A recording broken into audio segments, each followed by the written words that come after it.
वर्णिवेशरमणीय दर्शनं मन्दहासरुचिराननाम्बुजं पूजितं सुरनरोत्तमैर्मुदा धर्मनन्दनमहं विचिन्तये। असतो मा षड्गमय तमसो मा ज्योतिर्गमय मृत्युर्मा अमृतं गमय। ओम शांति शांति शांति। આજની જ્ઞાન સભાની અંદર પધારનારા બધા જ ભગવદ્ ભક્તોને વેદાંતાચાર્ય, પુરાણ ઇતિહાસાચાર્ય, એમએ ફિલોસોફી શાસ્ત્રી રાકેશભાઈના હિતપૂર્વક જય સ્વામિનારાયણ। ભક્તો, ગયા વખતની જ્ઞાન સભાની અંદર આપણે શ્રીમદ ભાગવતના દસમ સ્કંદની અંદર આવતી રાસ પંચાધ્યાયની કથા જે છે એને વિરામ આપી અને એ સાથે શ્રીમદ ભાગવતના દસમ સ્કંદના 33મા અધ્યાયનો પણ આપણે વિરામ આપ્યો તથા રાસલીલાનો આપણે ખુલાસો પણ કરી દીધો। હવે આજે આપણે 34મા અધ્યાયનો પ્રારંભ કરીએ છીએ। 34મા અધ્યાયની અંદર ભગવાન શ્રી કૃષ્ણએ સુદર્શન અને શંખચૂડનો ઉદ્ધાર કરેલો હતો તેની કથા આવે છે। श्री सुखदेवजी महाराज कहे छे, एकदा देवयात्रायां गोपाला जात कौतुकाः अनोभिरनुदुद्युक्तैः प्रययोस्ते अंबिकावनं तत्र स्नात्वा सरस्वत्यां देवं पशु पतिं विभुम।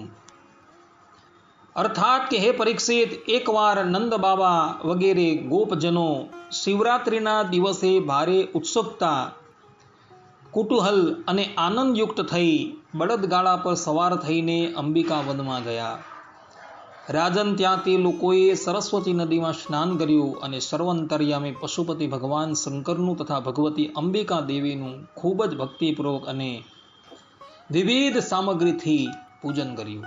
ભક્તો, અહીં અંબિકા વન શબ્દ પ્રયોગ થયો છે। આ અંબિકા વન ક્યાં આવ્યું એ સંબંધમાં શ્રીધર સ્વામી શ્રીધરી ટીકાની અંદર બે જગ્યાનો ઉલ્લેખ કરે છે। શ્રીધર સ્વામી કહે છે કે આ અંબિકા વન જે છે એ ગુજરાતની અંદર જે સિદ્ધપુર શહેર છે ત્યાં અંબિકા વન આવેલું છે। નંદ બાવા આદિક બધા જ ગોપો શ્રી કૃષ્ણ ભગવાન એ બધા જ ત્યાં આવેલા હતા। અને શ્રીધર સ્વામી એવું પણ કહે છે કે આ અંબિકા વન જે છે એ વ્રજની અંદર પણ આવેલું છે। આ પ્રમાણે શ્રીધર સ્વામીએ બે મત બતાવેલા છે। શ્રીધર સ્વામી આ બંને મતની પુષ્ટિ કરે છે। કહેવાનું તાત્પર્ય એ છે કે ભગવાન શ્રી કૃષ્ણ વ્રજવાસ દરમિયાન એક વખત ગુજરાત પણ પધારેલા હતા,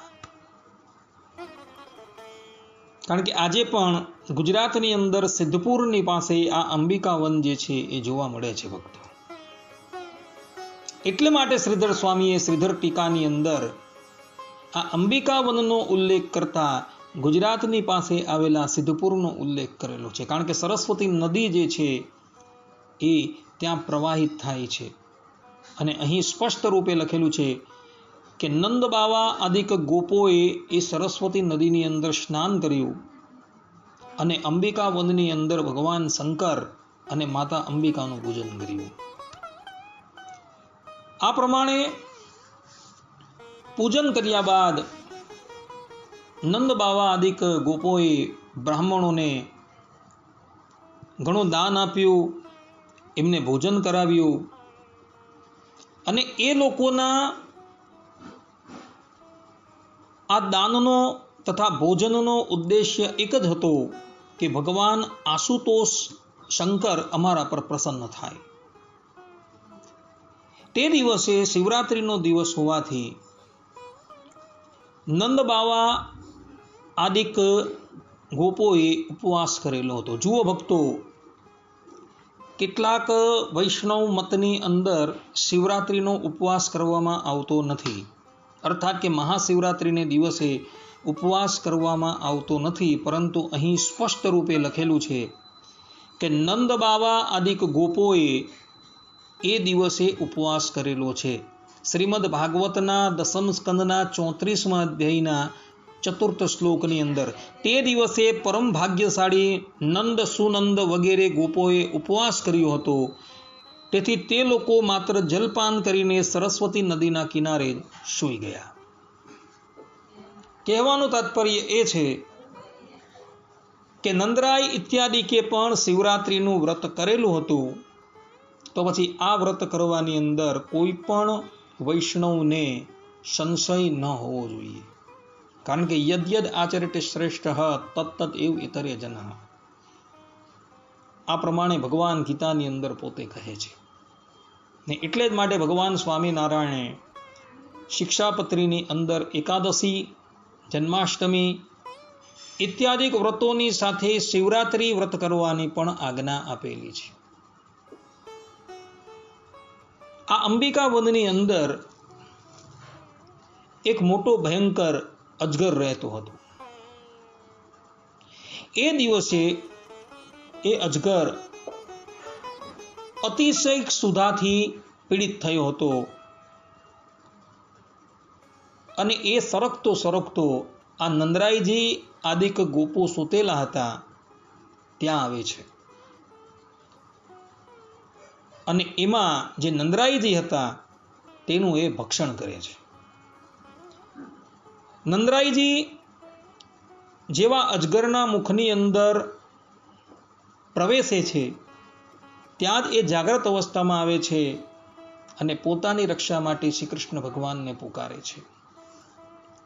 નંદરાયજીની પોકાર સાંભળી બધા જ ગોવાળો ઊભા થઈ જાય છે અને પોતાની પાસે જે છડી હતી, જે શસ્ત્રો હતા, તેના દ્વારા એ અજગરને એ લોકો મારે છે. પરંતુ આ અજગર જે છે એ એટલો વિશાલકાય અને બળવાન હતો કે ગોપોના શસ્ત્રોથી એને કંઈ થતું નથી.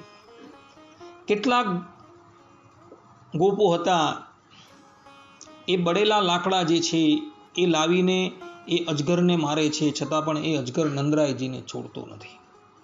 ત્યારબાદ ભગવાન શ્રી કૃષ્ણ જે છે એ અજગરની પાસે આવે છે અને કેવલ પોતાનો પાદ પ્રહાર એના પર કરે છે, પાદનો સ્પર્શ કરે છે. ત્યાં જ પેલો અજગર જે છે એ નંદરાયજીને છોડી દે છે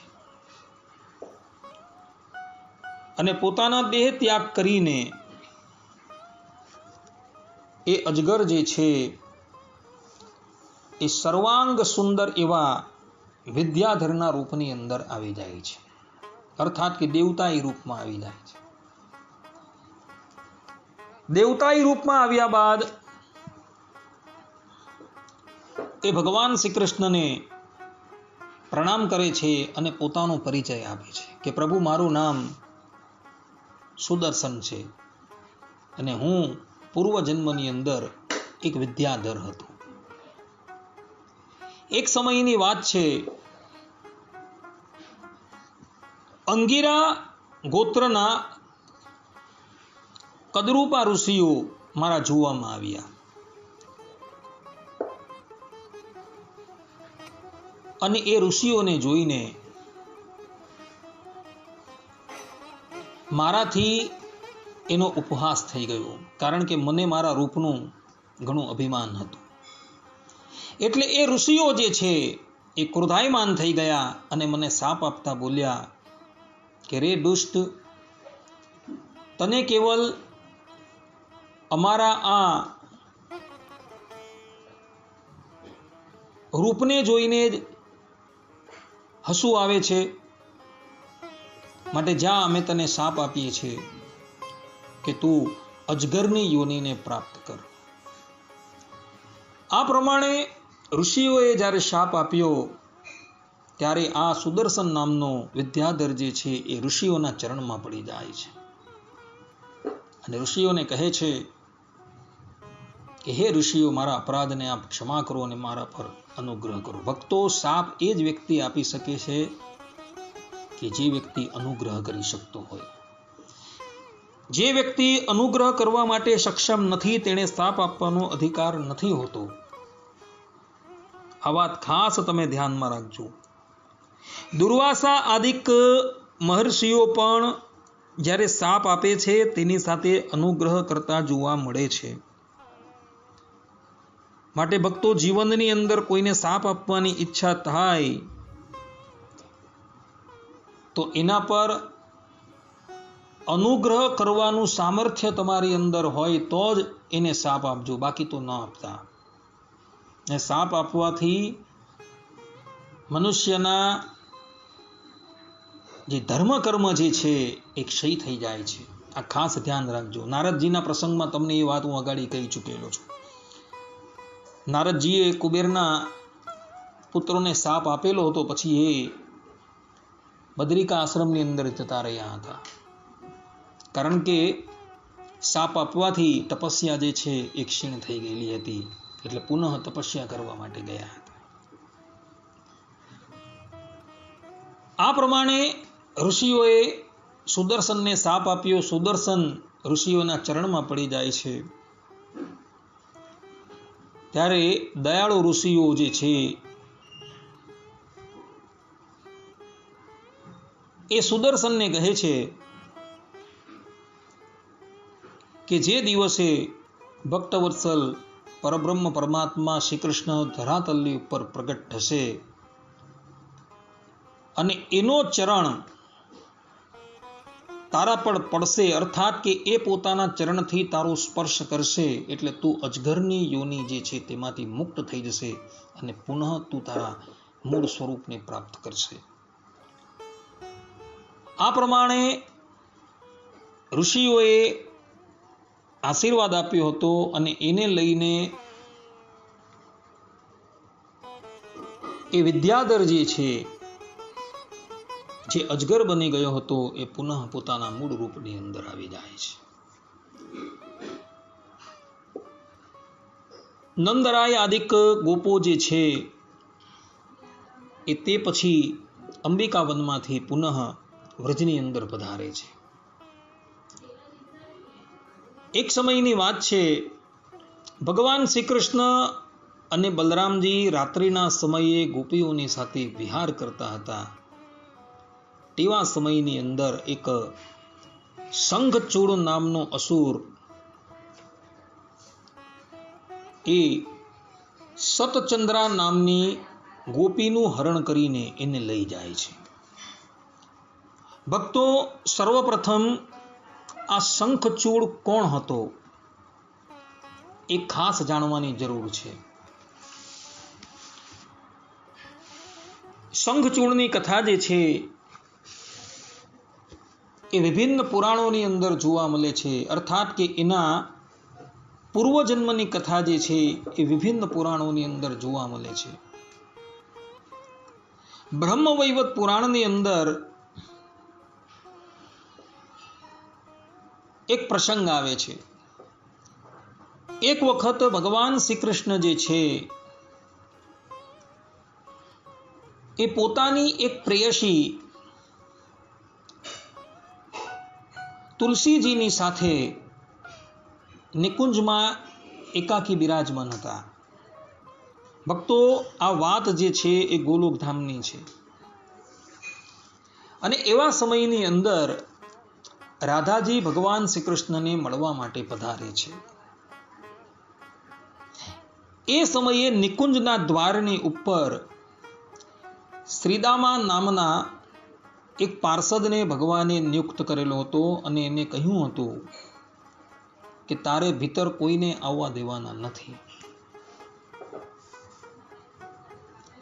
રાધાજી જેવા નિકુંજમાં પ્રવેશ કરવા જાય છે, ત્યાં શ્રીદામા એને અટકાવે છે. એટલે રાધાજી કુપાયમાન થઈ જાય છે અને કહે છે કે તું માતાને અંદર જતા અટકાવે છે, જા, હું તને શાપ આપું છું કે તું અસુર થઈ જા. ત્યારે શ્રીદામા જે છે એ પણ કુપિત થઈ જાય છે અને રાધાજીને શાપ આપે છે કે જાઓ, તમારે પણ પ્રભુનો 100 વર્ષનો વિયોગ જે છે એ સહન કરવો પડશે. તમારો દેહ ભૂતલની ઉપર એ ગુર્જરને ત્યાં પ્રગટ થશે અને 100 વર્ષ પર્યંત તમારે ભગવાન શ્રી કૃષ્ણની સાથે વિયોગનો અનુભવ કરવો પડશે. આ પ્રમાણે પરસ્પર એકબીજાને શાપ અપાય છે. એટલે શ્રીદામા જે છે એ સર્વપ્રથમ ધરાતલની ઉપર શંખચૂડના રૂપમાં પ્રગટ થાય છે. અને તે વખતે એના લગ્ન જે છે એ તુલસી દેવીની સાથે થાય છે. અને એ જન્મની અંદર શંખચૂડનો ઉદ્ધાર જે છે એ ભગવાન શંકર દ્વારા થાય છે. આખી કથા બ્રહ્મવૈવર્ત પુરાણની અંદર છે. બીજી વખત જ્યારે ભગવાન શ્રી કૃષ્ણ ધરાતલની ઉપર પ્રગટ થવાના હતા અને રાધાજીનું પ્રાગટ્ય પણ બરસાણાની અંદર એક ગુર્જરને ત્યાં થઈ ગયું હતું, ત્યારે આ જ શ્રીદામા જે છે એ પુનઃ રાધાજીના ભાઈ તરીકે પ્રગટ થાય છે. અર્થાત વૃષભાનુ જે છે તેના પુત્ર રૂપે પ્રગટ થાય છે. અને એ જ શ્રીદામા જે છે એ બીજા રૂપે યક્ષ રૂપે પણ પ્રગટ થાય છે. અને યક્ષ રૂપે એ પ્રગટ થાય છે ત્યારે એનું નામ હોય છે શંખચૂડ.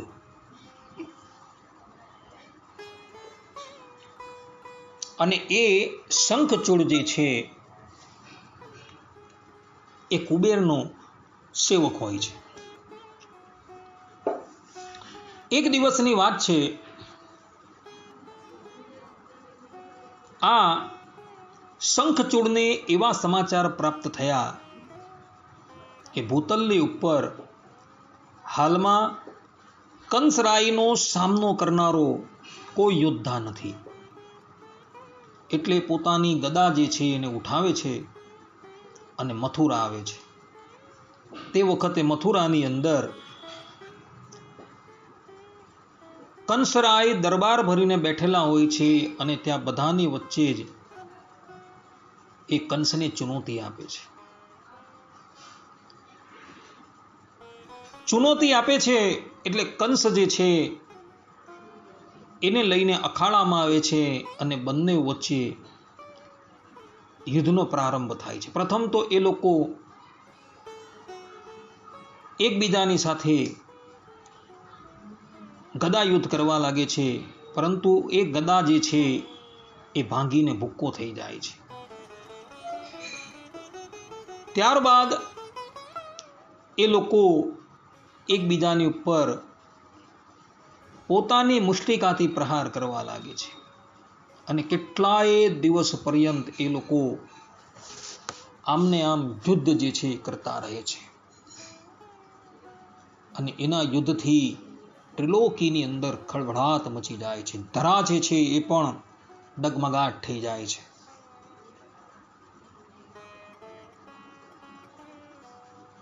તે સમયે કંસરાય શંખચૂડને પકડે છે અને એને આકાશની અંદર ફંગોળી દે છે. આકાશની અંદર જ્યારે 100 યોજન પર્યંત કંસરાય શંખચૂડને ફંગોળી દે છે ત્યારે એ પુનઃ ધરતી પર પડે છે, પરંતુ એના શરીરને કોઈ પણ જાતની ક્ષતિ થતી નથી. તે પછી શંખચૂડ જે છે એ કંસને પકડે છે અને એને અતિશય વેગથી આકાશની અંદર ઉછાળે છે. તો કંસરાય 10,000 યોજન પર્યંત જે છે એ આકાશની અંદર ચક્કર લગાવી દે છે અને પછી ધરાતલની ઉપર પડે છે. તેઓનું આ પ્રમાણેનું યુદ્ધ થતું જોઈ યાદવોના પુરોહિત ગર્ગાચાર્ય એ બંનેઓની પાસે આવે છે અને બંને જણાને યુદ્ધ કરતા અટકાવે છે અને કહે છે કે તમે બંને જણા સમાન બલશાલી છો, માટે એકબીજાને યુદ્ધમાં જીતવાનો પ્રયાસ ન કરો. તમે બંને જણા પરસ્પર મિત્રતા કરી દો. આ પ્રમાણે ગર્ગાચાર્યજીની વાત સાંભળી કંસ અને શંખચૂડ જે છે એ પરસ્પર મિત્રતા કરી દે છે. ભગવાન શ્રી કૃષ્ણ અને બળદેવજી એક દિવસ ગોપીઓની સાથે વનની અંદર વિહાર કરતા હતા. ત્યારે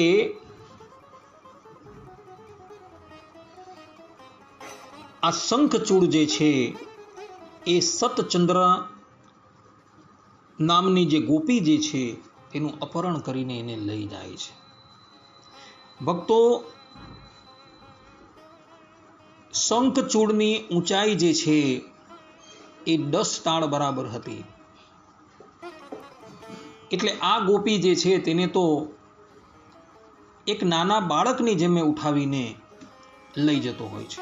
ભગવાન શ્રી કૃષ્ણએ જોયું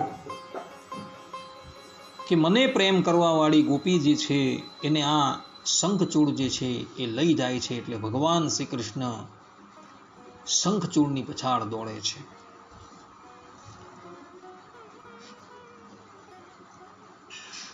શંખચૂડ જુએ છે કે ભગવાન શ્રી કૃષ્ણ મારો પીછો કરતા કરતા મારી પાછળ આવે છે. એ ઉત્તર દિશા તરફ ભાગે છે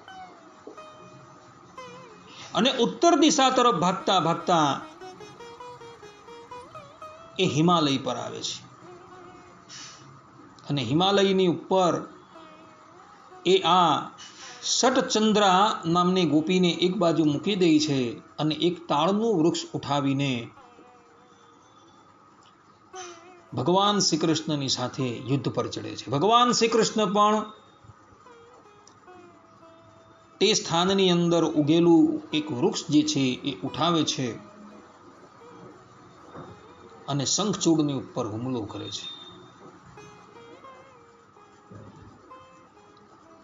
બંને વૃક્ષો અથડાતા ભાંગીને ભૂક્કો થઈ જાય છે.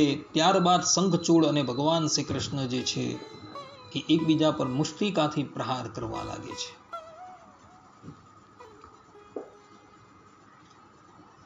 અને મુષ્ટિકાથી પ્રહાર કરતા કરતા ભગવાન શ્રી કૃષ્ણ રમતમાં ને રમતમાં મુષ્ટિનો પ્રહાર એ શંખચૂડની ઉપર કરે છે અને મુષ્ટિનો પ્રહાર થતા જ શંખચૂડનું જે મસ્તક જે છે એ એના દળથી અલગ થઈ જાય છે. અને ભગવાન શ્રી કૃષ્ણ જે છે એના મસ્તકની અંદર જે મણિ હતો એ મણિને કાઢી લે છે અને પુનઃ એ સટચંદ્રા ગોપીને લઈને વ્રજમાં આવે છે. અને એ મણિ જે છે એ ભગવાન શ્રી કૃષ્ણ બળદેવજીને અર્પણ કરે છે. ભક્તો, શંખચૂડ મૃત્યુ પામતા એની અંદર રહેલું જે તેજ જે છે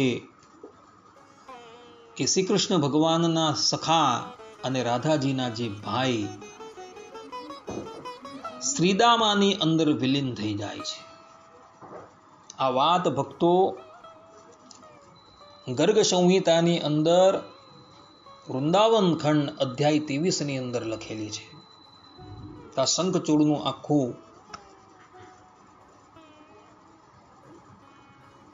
જીવન ચરિત્ર અપાયેલું છે. કારણ કે ગોલોક ધામના શ્રીદામા જે છે એ એક રૂપે રાધાજીના ભાઈ શ્રીદામા તરીકે પ્રગટ થયા હતા અને બીજા રૂપે એ યક્ષની યોનિની અંદર પ્રગટ થયા હતા. આ પ્રમાણે ભગવાન શ્રી કૃષ્ણએ સુદર્શન નામના ગંધર્વનો અર્થાત કે વિદ્યાધરનો અને શંખચૂડનો ઉદ્ધાર કરેલો હતો.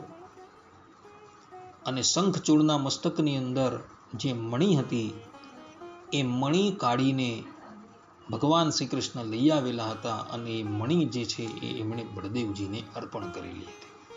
જે પ્રમાણે અશ્વત્થામાના મસ્તકની ઉપર મણિ હતી તે જ પ્રમાણે શંખચૂડના મસ્તકની ઉપર પણ મણી હતી. એ મણી કાઢીને ભગવાન શ્રી કૃષ્ણ લઈ આવે છે અને બળદેવજી મહારાજને એ અર્પણ કરી દે છે. આ પ્રમાણે શ્રીમદ ભાગવતની અંદર દસમ સ્કંદમાં આ 34મા અધ્યાયની શંખચૂડ અને સુંદરસન નામના વિદ્યાધરના ઉદ્ધારની કથા જે છે એ પૂર્ણ થાય છે. ભક્તો, 35મા અધ્યાયની અંદર યુગલ ગીતની કથા આવે છે. સુખદેવજી મહારાજ પરીક્ષિતને કહે છે કે હે પરીક્ષિત, ભગવાન શ્રી કૃષ્ણ ગાયો ચરાવવા માટે નિત્ય વનમાં જતા હતા ત્યારે ગોપીઓનું ચિત્ત પણ તેમની સાથે ચાલ્યું જતું હતું. તેમનું મન શ્રી કૃષ્ણનું ચિંતન કરતું રહેતું હતું અને તેઓ વાણીથી તેમની લીલાઓનું ગાન કરતી. આ પ્રમાણે બહુ જ મુશ્કેલીથી તે તેમનો દિવસ વિતાવતી હતી. ભગવાન શ્રી કૃષ્ણ જ્યારે ગાયોને ચરાવવા માટે વનમાં જાય, અર્થાત કે પ્રાતઃકાળની અંદર ભગવાન શ્રી કૃષ્ણ ગાયોને ચરાવવા માટે વનમાં જાય, પછીનો આખો દિવસ જે છે એ ગોપીઓનો ભગવાન શ્રી કૃષ્ણના વિરહની અંદર જ વ્યતીત થતો હતો. એ ભગવાન શ્રી કૃષ્ણની એક ઝાંખી જોવા માટે તલપાપડ રહેતી હતી કે ભગવાન શ્રી કૃષ્ણ ક્યારે ગાયોને લઈને વ્રજમાં આવે અને અમે એમના મુખારવિંદરના દર્શન કરી અમારી વિરહ અગ્નિ જે છે તેને શાંત કરીશું. ગોપીઓનું મન જે છે એ મન વનની અંદર શ્રી કૃષ્ણની સાથે જતું રહ્યું હોય છે. એનો દેહ જે છે એ તો ઘરે હોય છે, પરંતુ એનું મન જે છે એ શ્રી કૃષ્ણની સાથે જતું રહ્યું હોય છે. કે શ્રી કૃષ્ણ ભગવાનના વિયોગની અંદર ગોપીઓ જે છે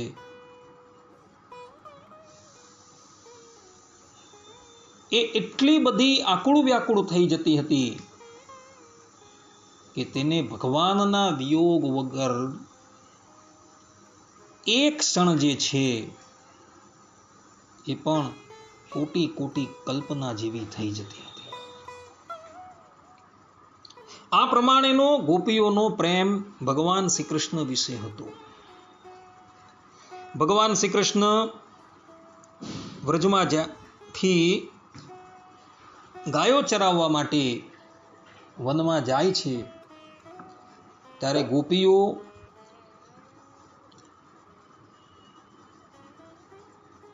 ભગવાનના વિરહની અંદર જે ગીત ગાય છે એ યુગલ ગીત તરીકે ઓળખાય છે.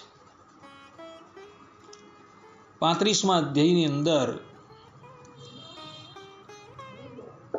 સુખદેવજી મહારાજ પરીક્ષિતને યુગલ ગીતની કથા કહેશે.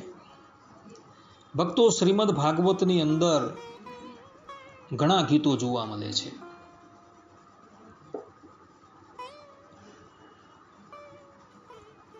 ગોપી ગીત છે, યુગલ ગીત છે, પ્રણય ગીત છે, એવા ઘણા ગીતો જે છે એ આ શ્રીમદ ભાગવતના દસમ સ્કંદની અંદર જોવા મળે છે. ગોપી ગીતની ચર્ચા તો આપણે રાસ પંચાધ્યાય દરમિયાન કરી આવ્યા. પ્રણય ગીતની ચર્ચા જે છે એ આપણે દસમ સ્કંદના ઉત્તરાર્ધની અંદર કરીશું. અને હવે આપણે આ 35મા અધ્યાયની અંદર જે યુગલ ગીત જે છે એ યુગલ ગીતની કથા જે છે એ શ્રવણ કરશું. પરંતુ ભક્તો, સમયનો અભાવ હોવાથી આ કથા જે છે એ અહીં જ આપણે વિરામ આપીએ છીએ. યુગલ ગીતની કથા જે છે એ હવે પછીના પ્રવચનની અંદર હું તમને શ્રવણ કરાવીશ. ત્યાં લગીન બધા જ ભગવદ્ ભક્તોને હેતપૂર્વક જય સ્વામિનારાયણ. સર્વે સંતો નિરામય, સર્વે સુખીનો ભવંતુ, સર્વે ભદ્રાણી પશ્યંતુ, માં કશ્ચિત દુઃખ ભાગ ભવેત. અસ્તુ. જય સ્વામિનારાયણ.